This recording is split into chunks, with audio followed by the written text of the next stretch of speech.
दोनों बहनें एक ही दिन शादी के बंधन में बंधी। छोटी बहन ने शादी की एक अरबपति बिजनेसमैन से, जबकि बड़ी बहन की शादी हुई एक साधारण से मछली बेचने वाले लड़के से। जब छोटी बहन ने देखा कि दीदी के ससुराल वाले टूटी फूटी वैन में आए हैं, तो उसने एक लंबी हंसी उड़ाई और ताना मारा, दीदी ये तुम्हारा डोली लेने आए हैं या सब्जी बेचने? लेकिन उसे क्या पता था, वही मछली बेचने वाला लड़का असल में उससे भी ज्यादा अमीर है, जितना उसके पति का पूरा खानदान मिलकर भी नहीं है। बड़ी बहन जब पहली बार ससुराल पहुंची तो उसने देखा सासू माँ रोल्स रॉयस के ऊपर मछलियां सुखा रही हैं। अंदर गई तो देखकर दंग रह गई। खाने की मेज पर रखी हर चीज शाही थी। चांदी की चॉपस्टिक, खाने में रक्त चिड़िया का सूप, पीच जेली और किंग क्रैब जैसी डिशेस। उसने झिझकते हुए अबालोन का एक टुकड़ा चखा तो हैरान रह गई। स्वाद किसी मिशेलिन रेस्तरां से कम नहीं था। सासू माँ मुस्कुराई और बोली, अरे ये तो बस घर का साधारण खाना है। तभी पति ने उसे एक अजीब सा तोहफा दिया, मछली की स्केल्स में लिपटा हुआ पैकेट। लड़की थोड़ी असहज हुई लेकिन मुस्कुराकर ले लिया। शादी हो ही गई है, चाहे मछली का पेट ही क्यों ना दे दे, हंसते हुए स्वीकार करना ही पड़ेगा। लेकिन जैसे ही उसने पैकेट खोला, उसकी आंखें फटी रह गई। अंदर ढेर सारे सोने के कंगन थे। सासू माँ जल्दी से बोली, बेटा का तोहफा थोड़ा सादा है, इसका दिल बड़ा है लेकिन अक्ल नहीं, पैसे खर्च करना नहीं जानता। पति ने हंसकर कहा, अरे माँ वो तो बस पहला गिफ्ट था, असली वाला तो ये रहा। उसने एक सुंदर ज्वेलरी बॉक्स निकाला, अंदर पूरी एक बॉक्स भरी हुई हीरों से। फिर पति उसे अपने फिश फार्म दिखाने ले गया। वे दोनों एक विशाल जलाशय के किनारे पहुंचे। लड़की ने आश्चर्य से पूछा, कि पूरा इलाका आपका है? पति ने मुस्कुराते हुए कहा, सिर्फ ये नहीं, इस पहाड़ के पार का इलाका भी। जो भी जमीन मछली पालन के लिए उपयुक्त है, उसका 80% हमारे परिवार के पास है। फिर उसने 2 बैंक कार्ड उसकी हथेली पर रखे। ये तुम्हारे पॉकेट मनी है, खत्म हो जाए तो मुझसे और ले लेना। लड़की कुछ बोल नहीं पाई, बस स्तब्ध होकर देखती रही। पति बोला, क्या हुआ,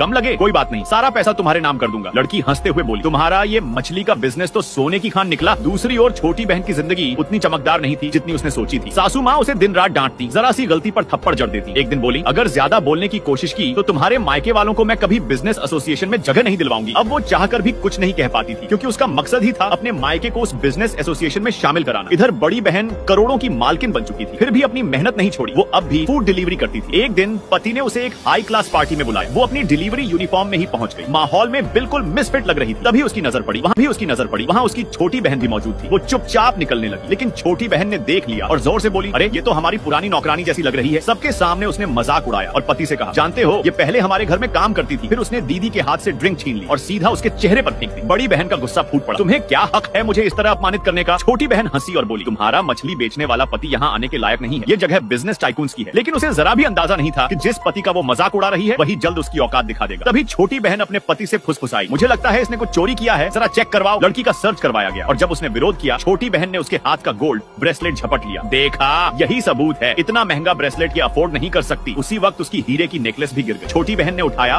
और दंग रह गई। ये तो एंजल 1 नेकलेस है, दुनिया में बस एक ही है, कीमत 50 करोड़। अब सबने मिलकर उसे चोर कह दिया और पुलिस बुलाने लगे। लड़की रोते हुए बोली, मैंने कुछ नहीं चुराया, मुझे छोड़ दो। छोटी बहन ठहाका लगाते हुए बोली, अब तो जेल में ही डिलीवरी करनी पड़ेगी दीदी। और यहीं से शुरू होता है उस मछली वाले की असली ताकत दिखाने का वक्त।